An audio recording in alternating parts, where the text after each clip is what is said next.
My name's Justin LeClure, and I'm here today with Will Sloan. And you're listening to the Important Cinema Club. And today, we're talking about one of the titans of avant-garde cinema, and just cinema appreciation itself, Jonas Mekas. Filmmaker, writer, poet, diarist, promoter, public figure, friend of everyone from Andy Warhol to Jackie Kennedy, and somebody for whom all of these different occupations bled into each other. Because while he made so many movies, his motion pictures don't necessarily get classified with the Stan Brackages or even the Maya Darens. But film classes being able to talk about those filmmakers was helped immensely by Mekas' work. Yeah, this is a man who fought obscenity charges when he was showing movies like Jack Smith's Flaming Creatures or Jean Genet's Enchant d'Amour.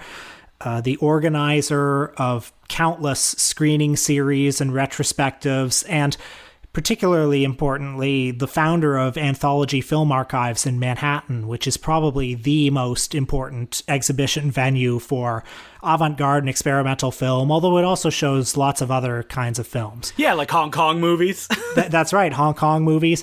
But also just a man who had his hands in lots of different films and activities. He operated the camera for Andy Warhol's film of the Empire State Building. He wrote the incredibly influential column Movie Journal for The Village Voice from 1959 to the 1970s. He founded Film Culture magazine. Like, he had so many hands in so many pots in ways that were actually important to the history of film as we view it today. But I want to ask you, Will, why did you want to pick him as a subject? Like, where did you learn about him and find that he was an important figure for you? Well, the Anthology Film Archives is important to me during the year that I spent living in Manhattan, which is like Jonathan Rosenbaum's time in Paris, right? Will could see me smiling on camera. But, you know, what can I say? I used to go to the Anthology Film Archives a lot. It felt like I didn't know much about it before going, and it was probably my favorite venue there. On weekend afternoons, they would show classic experimental films, Stan Brakhage, the Kuchar brothers, Maya Deren, Stan Vanderbeek, Robert Breer, Robert Frank. I would see retrospectives of these people, and it was, immensely important in my own understanding of film, just expanding the scope to me of what film could be. If you read Mekas' collected movie journal articles, what you're going to quickly discover is that he was an all-encompassing lover of film, that he wanted to approach everything from a million different angles. Now, he had his own aesthetic beliefs and theories of what made good cinema in his eyes, but mostly it was trying to fight against slickness and the entirety of what Hollywood was putting out. He was all about selling the reader on, there are other forms that cinema can take, and let me show you who those people are and why you should watch them. I was flipping through the Movie Journal book this week. His best columns are collected in a book called Movie Journal, and I really think that it is one of my favorite books about film. He doesn't call himself a critic, he calls himself a midwife, and he is very much a promoter of these films. Week after week, he's talking about last night, Stan Brakhage, our premier film poet, just unveiled Dog Star Man, and it is colossal. You're not there necessarily for brilliant critical insights on the works themselves, but the book is amazing as a document of this time when what he called the new American cinema was emerging. Like, it seems from reading him week after week, there's Cassavetes, there's Shirley Clark, there's Stan Vanderbeek, Andy Warhol comes along, and it feels like there's this revolution brewing that, probably didn't actually happen, right? It didn't, because it never really penetrated the mainstream in a way that, like, the French New Wave did. Like, it's there, it exists. This is the peak of it, and when you read column after column, there's a sense in Jonas Mekas' voice that sooner or later the world's going to catch on to this. The world is going to find out that there is a poetic side to cinema, and the tyranny of plot and structure and the Hollywood way of doing things will be overturned. So it feels like dispatches from a lost battleground. His belief, you get the sense when you read these articles, is that eventually people will realize that Hollywood is trying to feed them faux intellectualism, and they'll realize that these artists are making something that's more pure, that's a primal scream that can capture something that no other art form can. And, he's very honest about what these movies are. Like, they're either slow or you need to approach them from a different angle. And I think, like, reading him makes you want to go and check those movies out. And you feel, I think, most importantly, that passion is genuine. Like, he is not just a propagandist that is doing this because somebody is putting money in his pocket and going, listen, just advertise these films, you have the cultural cachet, and then we'll move on from there. He doesn't just believe in these movies, he wants to make some as well that will have that much of an impact. Just to give people a sense of it, I'll read a paragraph from the early 60s. He says, "Cinema is beginning to move. Cinema is becoming conscious of its steps. Cinema is no longer embarrassed by its own stammerings, hesitations, sidesteps. Until now, cinema could move only in a robot-like step, on pre-planned tracks, indicated lines. Now it is beginning to move freely, by itself, according to its own wishes and whims, tracing its own steps. Cinema is doing away with theatrics. Cinema is searching for its own truth. Cinema is mumbling like Marlon Brando, like James Dean. That's what this is about. New times, new content, new language." And I think this idea of a cinema that is free holds up, because he has enemies in this book. He's constantly railing against the critical establishment. Pauline Kael. Yeah. Like he's railing against New York critics, like the New York Times, or fuddy-duddy censors who want to shut this down.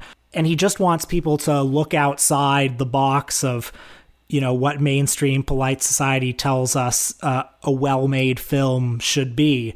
And it's not even just limited to experimental and avant-garde film. He talks about loving, action movies. He talks about loving Howard Hawks and John Ford. And he talks about loving, softcore porn films on 42nd Street and Westerns. He's very Catholic in his taste. At one point, he talks about going to go see a film that has the structures of pornography, but he says that he's sitting there going, why don't I just watch real pornography? Because there's something more pure about that. Like, I've seen pornography that has cuts that are as beautiful as what you'd see in Eisenstein's work. Like, he is a believer in film being able to do everything and not limiting yourself in a way that some people like Cage Cinema would say, okay, we are taking this stance and we're going to die by this stance because it gives us our identity. While Mekas was like, oh no, I want to be all encompassing, and that way you will have a more fuller experience with this art. I also think he's just a delightful writer who's great company to be with. I'll read one more paragraph here on John Ford.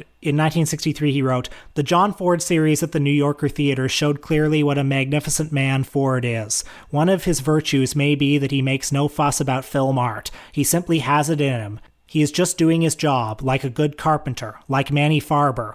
Once you realize that to practice life is more important than to practice art, you are okay. The reverse can also be true, if you know what I mean."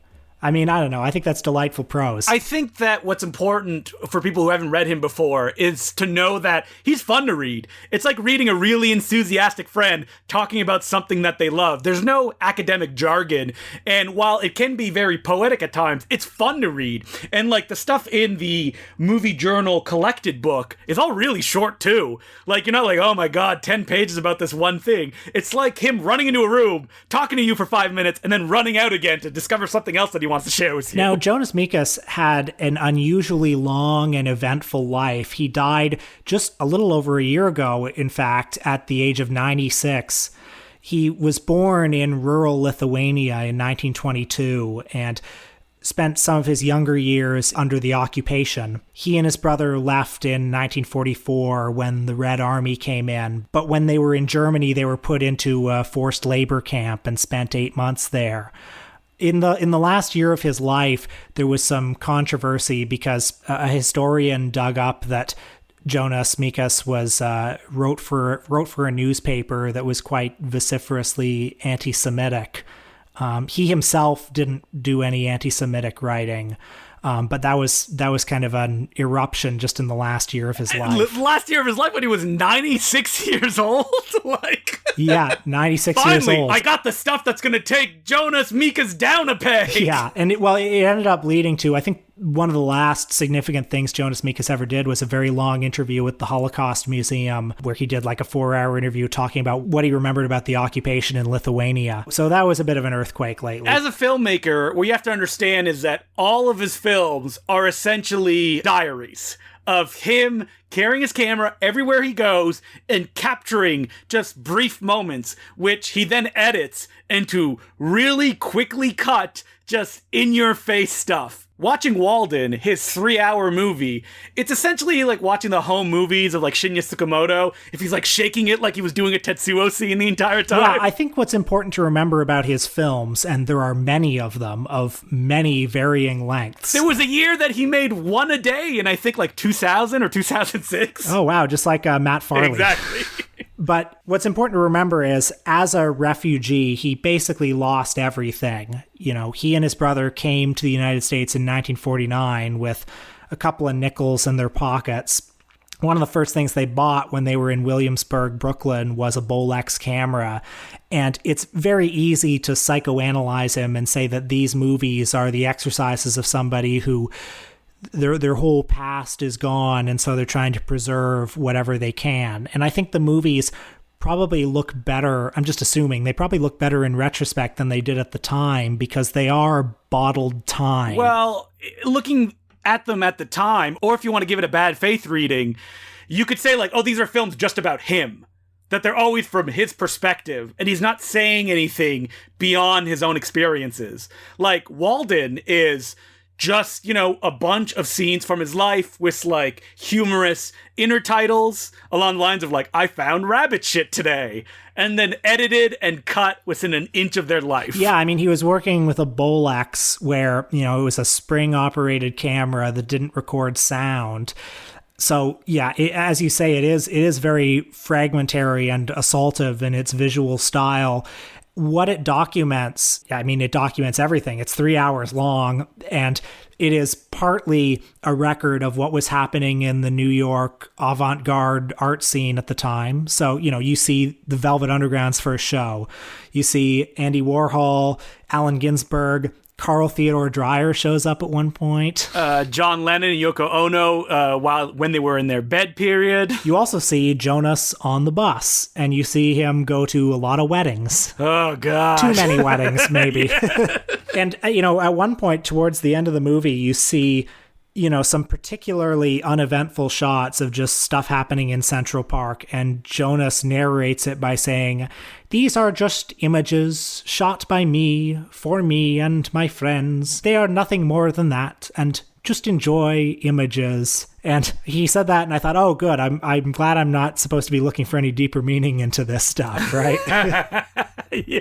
Well, it's like flipping through someone's diary, right? Except you're watching it through their eyes, which there's something novel about that. That kind of a naked feeling of just, you know, you could feel Mekas just there, pulling that trigger or flipping that switch, just letting it roll for a little while, seemingly shaking the camera all the time. Like, the camera doesn't move like that unless you shake it. He has a great pictorial eye. His films are full of beauty. In fact, one of his later films was called As I Was Moving Ahead, I Saw Brief Glimpses of Beauty, which is a good, like, thesis statement for his films. And I think one thing that I find charming about Walden is, like, it is a man's life. It's not just hanging out with John and Yoko, although it is that. It's him riding the bus. It's him taking pictures of bemused passersby in Central Park. It's the squirrels on the ground. And, oh yeah, here we are in the very highest echelons of society. Here we are at John and Yoko's feet. Here we are with Andy Warhol. And one man unites all of these things, and it's Jonas Mekas. And it's cut as if you're remembering it yourself, and you just catch a fragment here or there. Like, you'll see Central Park, and then it'll cut to what looks like Central Station, and it's out of focus. Someone is walking as the sun is setting in the background. Then it'll cut over to something else. Every time you think you have a grasp on what's happening, and Mekas uses intertitles in really funny ways, like, and then next Sunday, as if this was all like a chronological thing, when really it's just jumping all over the place. That is interesting to watch. Now, 3 hours? That's a little bit punishing, but it's an art film that these people that were probably originally going to watch it, this was a commission project as well, based on footage that he had just shot on his own time. They would have probably been trapped in the situation, and that's how the experience would have happened. When I watched it over 2 nights, which is probably the way to do it. But there's a lot of beauty in there, and something else I like about it, and I just watched one of his short films called Williamsburg, which was footage that was largely shot in the 50s that he assembled in the early 2000s, and it's mostly unremarkable footage. It's people in Williamsburg, it's kids playing on the street, it's cars going by, and it's like, well, here's something from the past that was preserved. We have a lot of documentary footage of extraordinary events. You know, you can see Neil Armstrong land on the moon, or you can see John F. Kennedy get shot. But here are just some random people who lived in Brooklyn at that time, and here they are preserved, like bottled time. I also watched Reminiscence of a Journey to Lithuania, which is interesting because it's the exact same style as Walden, because it was shot around the same period, but it's more directed in its subject. It's about him going back to his home country after 25 years of being away. So you get to watch with him as he meets his mother for the first time after what's seemingly an eternity, meeting his family, just the things and the patterns just fall into place as all of this comes rushing back to him. And then it even reaches, at the end, there's a parentheses where he goes and sees the place that he escaped from, the place that he hid when he ran away from the labor camps. You hear his voiceover here or there, just giving enough context to give you a way to look at it, but its emotions are just there on the screen. That you're supposed to project his experiences and the way he edits it and the way he cuts it, again, as if he's like shaking the camera, like he can't wait to go point it at something else. And some of his later films, like the ones he made after the year 2000, he finally embraced digital video. Well, he loved digital video. So some of the later ones have moments where you can hear his voice, or you can hear him sort of ruminate with people. Like there was a viral clip that went around a couple years ago. I assume it was from one of his later movies, where he talks about how much he admires Britney Spears as an artist, and how, you know, when she was going through her troubles in the mid 2000s, he's talking about how all great artists are a little bit insane, and we should allow Britney the space to be a great artist. What I love about him is that while there is pretentiousness, because you have to have that if you're going to film yourself 24/7. There's also awareness of what he's doing and the work that's being made around him. At one point in Walden, he's like, my friend wanted some footage of underground style filmmaking, so we shot in mirrors and stuff for an afternoon to give him that kind of footage. We also both watched an hour-long film that he made called Notes on an American Film Director at Work, Martin Scorsese, which is pretty exciting because it's just a document, you know, a pretty no-frills document of Mekas visiting the set of Martin Scorsese's The Departed and watching Scorsese work. One that has never officially been released, and is it because they can't get anybody to sign off on it or something like that? Like Leonardo DiCaprio, who appears throughout? I don't know. I don't know why it hasn't been released. I mean, it's available online if you want to see it. And in fact, I feel like for about 10 years, nobody knew about it. I saw it a couple years ago because just I happened to know somebody who had access to it. Yes, it was me. I gave it to you. Oh, it was you. Yeah, that's right. I mean, it's been floating around. Like, for a while it was on Vimeo, but when I went to go watch it this week, it was just gone. So, like, I don't know if there's somebody who's like, no one can watch this. Because it is so undramatic that you find it weird that anyone would care that this is out in the world. And that's what's exciting about it, is you get to see Martin Scorsese, one of the most famous directors of all time, just go through a bunch of days of filming. It's just work.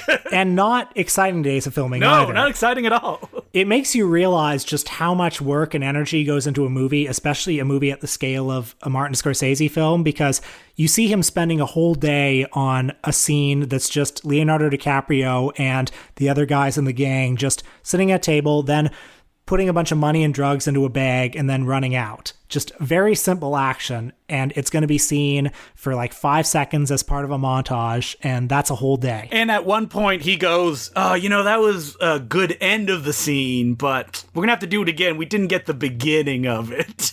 And like, that's what being on a film set is. It feels very intimate as well. Like, I've read about like Martin Scorsese on the shot of Hugo, and he was like Francis Ford Coppola or Peter Jackson, like way away from all the cast members in his tent, and that's where he was directing from. While in this, he's like, they're in an office of some kind, and you can see off to the side someone like flipped a chair onto a sofa to make way so people could walk through. You feel almost like he's directing in like an intimate setting. Leonardo DiCaprio just wandering around repeating his lines to himself before he shoots. And the best part of the whole documentary is at one point Mekas mentions Play Dirty, and Martin Scorsese gets so excited, and he's like, oh man, Play Dirty plays on Showtime all the time last few months. Why did they keep showing that movie? But they show it flat too. And as he's talking, the camera moves over to just Leonardo DiCaprio like waiting in a doorway for the shot to start. And it's like, yeah, this is like any other job. They're not making great art, and it's not like Silence or No One Can Sit like it's a Christopher Nolan set. It's also just nice to get a little bit of a glimpse of Martin Scorsese's personality, or the amount of Martin Scorsese's personality that you would see if you visited him on a set, because he's very busy. He likes Jonas. He loves Jonas. So occasionally he'll come over and chat with Jonas a little bit about the history of experimental cinema. At one point he says something like, yeah, I was editing Goodfellas and I watched the Stan Brakhage films, and it was like being renewed. It was like being refreshed. And, you see how kind of joyous and boisterous he is with his collaborators. You get a bit of a sense of the way he interacts with Leonardo DiCaprio from a distance. I love how Martin Scorsese at one point is like, oh, this is a cinematographer. He shot Fassbender movies. As if like the cinematographer didn't shoot like tons of famous Martin Scorsese films as well. It's like, I got to sell them to Mekas somehow. Fassbender.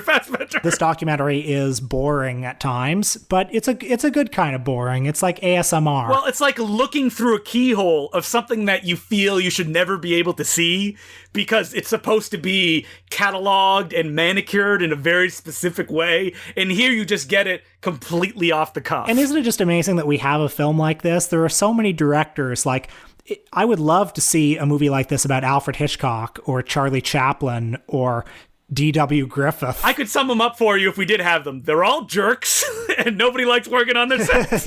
Yeah, I guess so, although I would love to see photographic evidence of it. But yeah, here's just Martin Scorsese working on a couple of very normal days. At one point, Leonardo DiCaprio's like, yeah, I've worked with the maestro a couple of times. And it's like, he calls him the maestro? He's made like 3 movies with him by this time. So to sum up, Jonas Mekas' life is long and vast. His productivity is enormous. He's not necessarily the guy that you get into first if you're interested in experimental film, although if you are interested in experimental film, all roads lead to him. And if you're interested in that path, I highly encourage you to check out the Movie Journal book. It's a great introduction to the avant-garde wave, because you get to follow along a guy who's discovering it and just enthusiastically sharing with the reader, oh, you gotta check this out because it's great. And you don't even have to love avant-garde and experimental film to love this book too, because it's just the musings of a hungry, omnivorous cinephile. There's a part where he gets questioned by the FBI. Very funny. It's just like, he's just fun to read. So if you like film, you should read his movie journals. So, Justin, do we have any letters this week? We do have letters. As per usual, you can send us letters at importantcinemaclubpodcast@gmail.com. But before we get into them, we should remind people, if you're not a Patreon subscriber, subscribe now. We're going to mention it again this episode, but we want to get to 300. All right, now on with the letters. Just making sure if anybody skips when they hear us finish the letters. We gotcha. No escaping that way.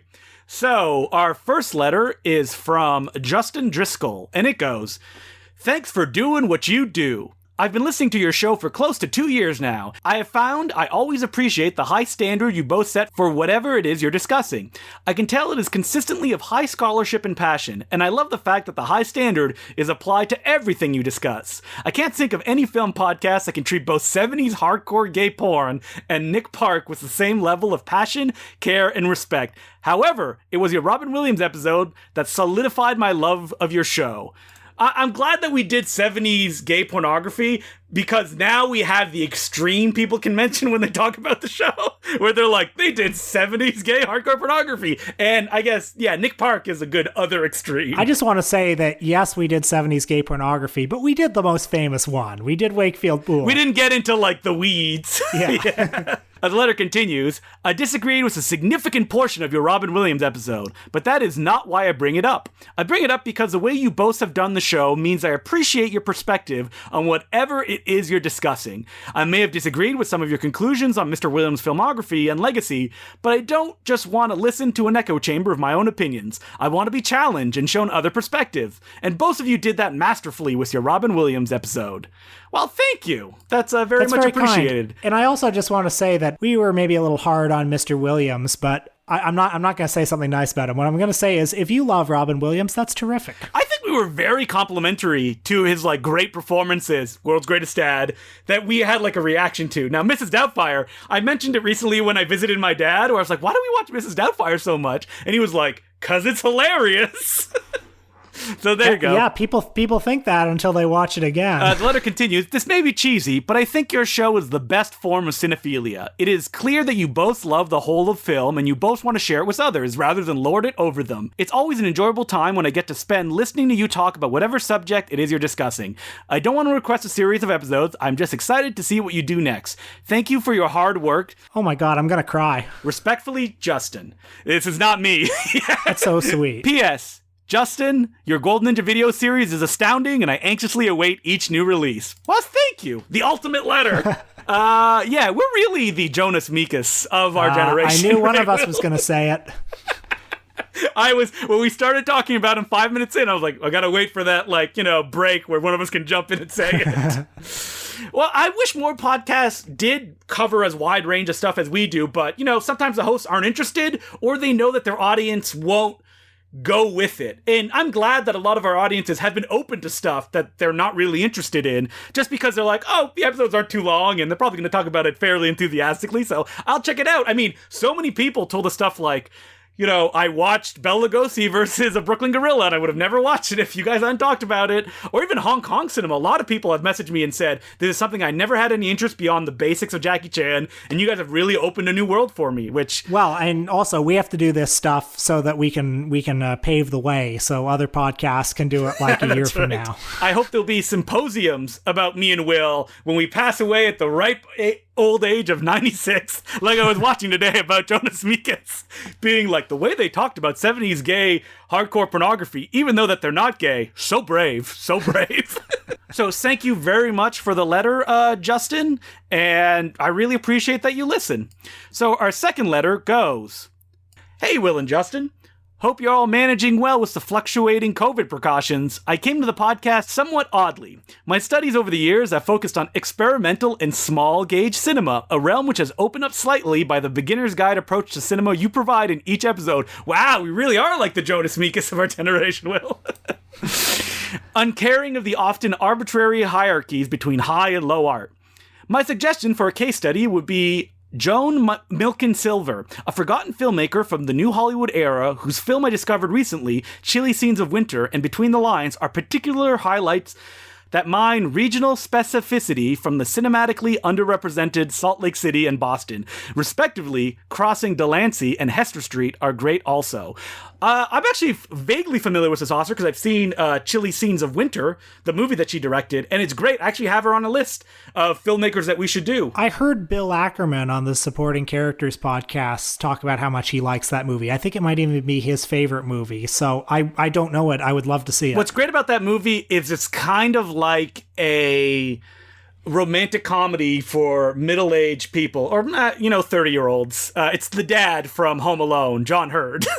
And it's like Ferris Bueller's Day Off-ish, because he keeps like turning into the camera, or actually 500 Days of Summer-ish, except the film is aware that he is a stalker crazy person, and that the viewer slowly becomes aware of that as it plays as well. Like, it doesn't tip its hand or anything like that, but you realize as it plays that like, oh no, this person, this is not healthy, and it's not good. And that's why the movie's great. Letter writer continues, might I also suggest suggests the likes of Bruce Bailly, Monte Hellman, and John Epstein for future episodes. There are many others, but I'll restrain myself for now.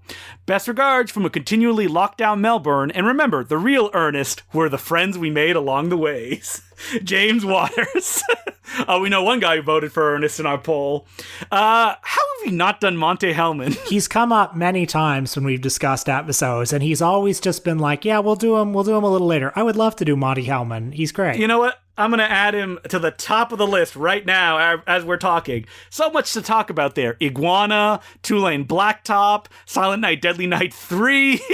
Yeah, I'd be very excited to talk about his work. All right, so as per usual, you can send us letters at importantcinemaclubpodcast at gmail.com. My name's Justin DeClue. I'm Will Sloan. Thanks for listening.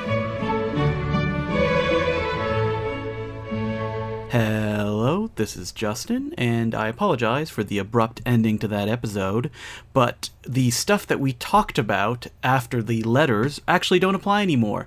Unfortunately, the Patreon episode that we recorded had some technical difficulties with it. We'll make up for that very soon. And the episode topic for next week does not apply because technically next week is Shocktober.